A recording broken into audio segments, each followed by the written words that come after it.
Pukul 2 dini hari Anda sedang tertidur lelap. Tiba-tiba tanah bergejolak hebat. Kaca berdenting, lemari bergoyang, bahkan barang-barang yang ada di sekitar Anda terus berjatuhan.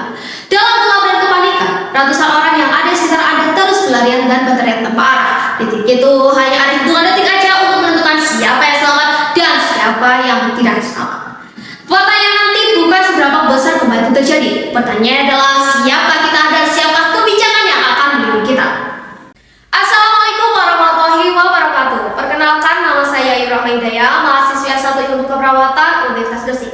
Dewan juri yang saya hormati, ilustrasi tadi bukan rekaan yang berlebihan. Menurut data resmi Badan Nasional Penanggulangan Bencana, sepanjang tahun 2024 Indonesia telah mencatat resmi 2.181 kejadian bencana alam. Merenggut 540 jiwa, 63 orang hilang, melukai 11.531 orang. Namun di balik angka itu, ada fakta lain yang jarang sekali disorot. Perawat adalah tenaga kesehatan terbesar jumlahnya di Indonesia. Dan sesuai amanat Undang-Undang Nomor 24 Tahun 2007 tentang Penanggulangan Bencana, tenaga kesehatan perawat merupakan bagian dari klaster kesehatan yang wajib dilibatkan dalam setiap tahap manajemen bencana.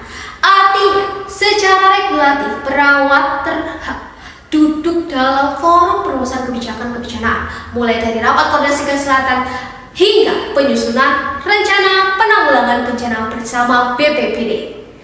Namun jujur harus kita akui, hak itu di atas kertas, representasinya di kursi kebijakan daerah masih minim. Perawat lebih sering hadir sebagai pelaksana di lapangan, jarang sebagai perumus di ruang rapat. Pertanyaannya, sudahkah kursi yang seharusnya milik kita benar-benar kita isi? Selama ini ketika berbicara tentang mitigasi bencana, kebijakan sering dirumuskan dari meja birokrasi, jauh dari data yang sesungguhnya di lapangan. Disinilah letak peran strategis kita. Visualisasi safety bukan sekedar strategi edukasi, melainkan instrumen advokasi kebijakan berbasis bukti. Perawat komunitas adalah pihak yang paling memahami peta resiko sesungguhnya. Siapa lansia yang tidak bisa berjalan cepat, di mana kelompok rentan bermukim, fasilitas kesehatan mana yang paling minim kapasitas. Data pekajian resiko inilah yang semestinya divisualisasikan dan diserahkan sebagai bahan rekomendasi kepada Badan Penanggulangan Bencana Daerah BPBD dan pemerintah daerah untuk menjadi dasar penyusunan rencana penanggulangan bencana yang lebih sahih dan berpihak pada masyarakat.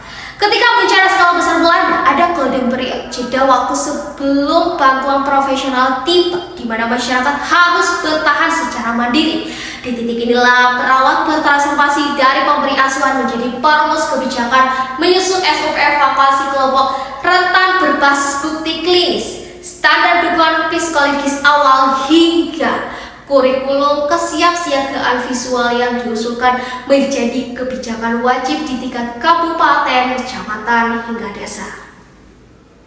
Dewan juri dan rekan-rekan sejawat yang saya hormati, keberhasilan penanggulangan krisis suatu bangsa tidak diukur dari seberapa banyak tempat tidur di rumah sakit yang tersisa, melainkan dari seberapa kuat suara profesi kesehatan turun menentukan arah kebijakan sebelum krisis itu datang. Suara perawat, the voice of resilience, bukan lagi sekedar suara yang meminta didengar, melainkan suara yang duduk di setara meja pengambilan keputusan bersama BPBD, Dinas Kesehatan, hingga pemangku kepentingan lain.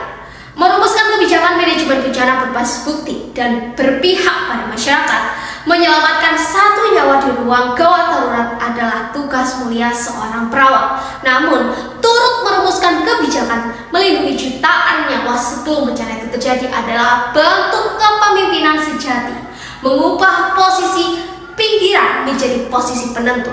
Melalui visualisasi safety, kita nyatakan bahwa keselamatan bukan sekedar keberuntungan, melainkan kebijakan yang kita rancang untuk ditentukan bersama. Saya, perawat Indonesia, menyuarakan resiliensi kesehatan keselamatan bangsa. Terima kasih. Wabillahi taufiq wal hidayah. Wassalamualaikum warahmatullahi wabarakatuh.